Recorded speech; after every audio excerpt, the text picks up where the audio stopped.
સમાચારમાં આગળ વધીએ ગરમીને લઈને હવામાન વિભાગની આગાહી આગામી 24 કલાકમાં વધશે તાપમાનનો પારો આગામી 4 દિવસ તાપમાનમાં ઉત્તરોત્તર વધારો થશે 2 થી 3 ડિગ્રી થશે તાપમાનમાં વધારો 43.5 ડિગ્રી સાથે સુરેન્દ્રનગર સૌથી ગરમ શહેર નોંધાયું આગામી 7 દિવસ માટે રાજ્યમાં હીટવેવની આગાહી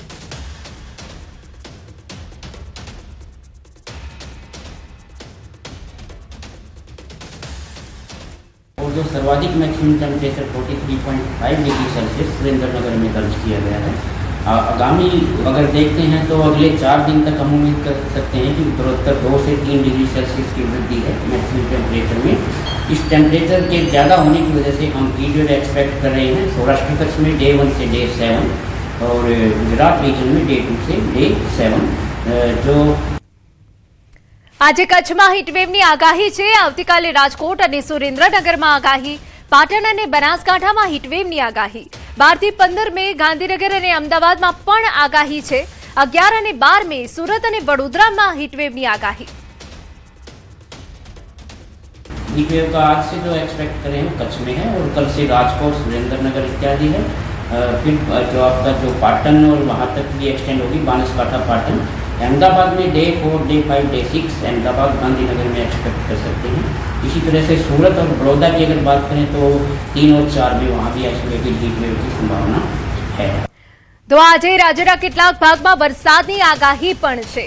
મહારાષ્ટ્ર અને મધ્યપ્રદેશની સરહદ નજીકના જિલ્લાઓમાં વરસાદ પડી શકે દાહોદ તાપી છોટાઉદેપુર ડાંગ નર્મદામાં વરસાદની આગાહી ગાજવીજ સાથે છૂટાછવાયા વરસાદની આગાહી સાયક્લોનિક સર્ક્યુલેશન અને ટ્રફના પ્રભાવ હેઠળ વરસાદ પડી શકે। कल एक साइक्लोनिक सर्कुलेशन था सेंट्रल पाकिस्तान एडमेन और राजस्थान पे वो अभी परसिस्ट कर रहा है साइक्लोन हवा होते हुए तो इनके प्रभाव से हम उम्मीद कर सकते हैं कि जो अपना गुजरात रीजन है जो ये बाउंड्री लगती हुई है मध्य प्रदेश और महाराष्ट्र से वहाँ के कुछ डिस्ट्रिक्ट में छिटपुट बारिश होने की संभावना है हल्की से मध्यम बारिश मेघ गर्जन के साथ। સમાચારમાં આગળ વધીએ વાપી જીઆઈડીસીના 3rd ફેઝ વિસ્તારમાં આવેલી ખાનગી કંપનીમાં આગ લાગતા આજુબાજુની કંપનીઓમાં પણ દોડધામ મચી ગઈ હતી। આ કંપની કલર બનાવતી હોવાથી જ્વલનશીલ કેમિકલ અને પદાર્થો પણ મોટી માત્રામાં સંગ્રહ કરેલો હોવાથી થોડીક વારમાં આગે મોટું સ્વરૂપ ધારણ કર્યું અને આસપાસના વિસ્તારમાં ધુમાડા પ્રસરી ગયા હતા। જો કે ફાયર બ્રિગેડના ટીમોએ ભારે જહેમત બાદ આગ પર કાબુ મેળવ્યો। આ ઘટનામાં કોઈ ઈજા કે જાનહાનિના અહેવાલ નથી।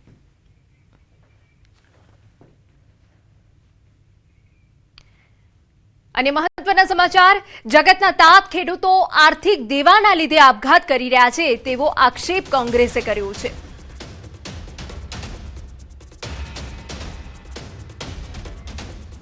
આર્થિક દેવા નીચે ખેડૂતો આત્મહત્યા કરી રહ્યા છે। દર કલાકે એક ખેડૂત આત્મહત્યા કરે છે। આ ભારત જેવા વિકસિત રાષ્ટ્રને આપણે વિશ્વગુરુની વાત કરી એની આ વળવી વાસ્તવિકતા છે। આજે ગુજરાતના ખેડૂતો પર 99,000 કરોડનું દેવું છે એટલે કે ગુજરાતનો ખેડૂત આર્થિક પાયમાલીની અંદર કગાર ઉપર ઊભો છે। ત્યારે કોંગ્રેસ પક્ષ તરીકે અમે માંગ કરીએ છીએ કે ખેડૂત અને ખેત મજદૂરોને બચાવવા માટે સરકાર છેલ્લા 5 વર્ષના એનસીઆરબીના એમને જ નોંધાયેલા ડેટા આધારે સંસ્થાગત રીતે આખી વ્યવસ્થા ઊભી કરે ખેતીના ખર્ચ ઘટાડવા માટેના ગંભીર પગલાં ભરવામાં આવે ખેડૂતોને દેવા માફી કરવામાં આવે। ખેડામાં કેનાલ ભ્રષ્ટાચારના મામલે કોંગ્રેસના પ્રવક્તા મનીષ દોશીનું નિવેદન કેનાલોના બાંધકામમાં થયેલી ગેરરીતિઓના કારણે અનેક જગ્યાએ કેનાલ તૂટવાની ઘટનાઓ બની છે જેના કારણે ખેડૂતોને કરોડો રૂપિયાનું નુકસાન થયું છે। રાજ્યમાં 300થી વધુ સ્થળોએ કેનાલમાં ગાબડા પડ્યા છે। સમગ્ર મામલે કોંગ્રેસે તાત્કાલિક અને ઉચ્ચ સ્તરીય તપાસની માંગ કરી છે અને ખેડૂતોને થયેલા નુકસાન માટે યોગ્ય વળતર આપવામાં આવે તેવી માંગ કરી।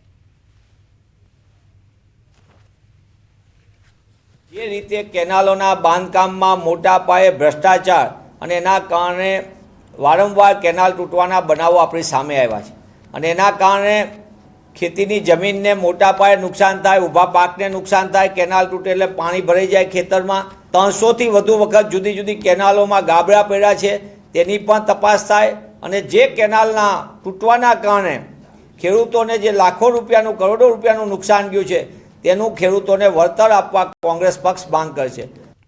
સમાચારમાં આગળ વધી નર્મદા જિલ્લા પંચાયત અને તાલુકા પંચાયતની ચૂંટણીમાં હાર બાદ ભાજપે મનોમંથન કર્યું. રાજપીપળા એપીએમસી ખાતે સંગઠનની બેઠક મળી. બેઠકમાં નાંદોદના ધારાસભ્ય દર્શના દેશમુખ અને સાંસદ મનસુખ વસાવા હાજર રહ્યા. બેઠકમાં જિલ્લા ભાજપ પ્રમુખની ગેરહાજરી ચર્ચાનો વિષય બની.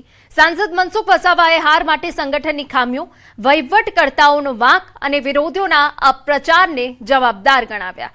આગામી ચૂંટણીઓમાં જીતો દાવો પણ વ્યક્ત કર્યો. ધારાસભ્ય દર્શના દેશમુખે પણ ક્ષતિઓ સુધારી સંગઠનને ફરી મજબૂત કરવાનો વિશ્વાસ વ્યક્ત કર્યો. રાજપીપળા શહેરમાં જે 8,000 મતની જે વાત કરેલી છે એ 8,000 મત જે લઈ ગયા છે એ આપના લોકોને જે ઉમેદવારો હતા એમને મળ્યા છે. તો ક્યાંક ને ક્યાંક અમારી કોઈક નાની મોટી કઈ ખામી રહી હશે કે એમણે ઉમેદવારોને કેમ પસંદ ના કર્યા. અને આવનારા દિવસોમાં અમે વધુ મજબૂતાઈથી ભારતીય જનતા પાર્ટીના કમળને વધુ મજબૂતાઈથી લોકોની સમક્ષ લઈ જઈશું અને સરકારી યોજનાઓનો લાભ લોકોને મળી રહે એ માટેના અમારા પૂરેપૂરા પ્રયત્નો રહેશે. સંગઠનના બધા લોકો, જૂના લોકોએ બધા એક મિટિંગ રાખી છે અને બધાનો અભિપ્રાય પૂછો. એમાં સંગઠનનો વાંક હોય એ પણ કેટલાક તારણો આવ્યા છે, ક્યાંક વહીવટકર્તાઓનો પણ ક્યાંક વાંક હોય, એ બધી ચર્ચાઓ થઈ છે, નિખાલસપૂર્ણ ચર્ચા થઈ છે. અને આવનારા દિવસોમાં ભલે અહીંયા નર્મદા જિલ્લામાં આમ આદમી પાર્ટીની જિલ્લા પંચાયત બની છે, પણ રાજ્ય સરકાર અને ભારત સરકારની યોજના અમે લોકો સુધી પહોંચે એના માટે અમે કાળજી રાખીશું. અને આવનારી વિધાનસભા દાવા સાથે કહું કે નાંદોદ વિધાનસભા પણ ભાજપ જીતવાનું છે અને ડેડિયાપાડા વિધાનસભા પણ ભાજપ જીતવાનું છે. સમાચારમાં રોકાઈ એક વિરામ માટે.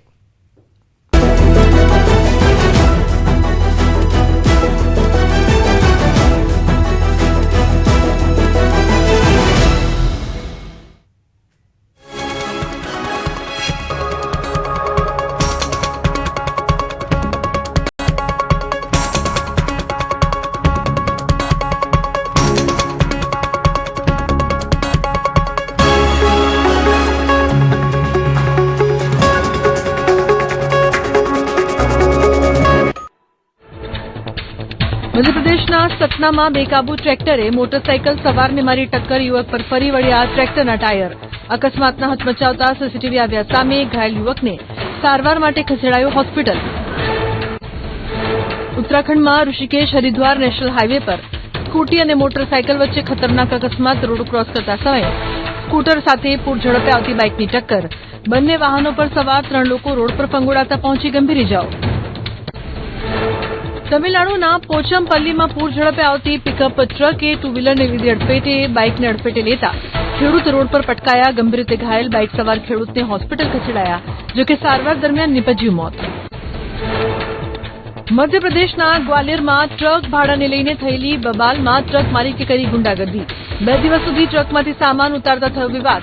ટ્રક માલિકે 4 સાથીઓ સાથે મળીને ફરિયાદી પર કરી દીધો હુમલો. ઘટના સીસીટીવીમાં કેદ.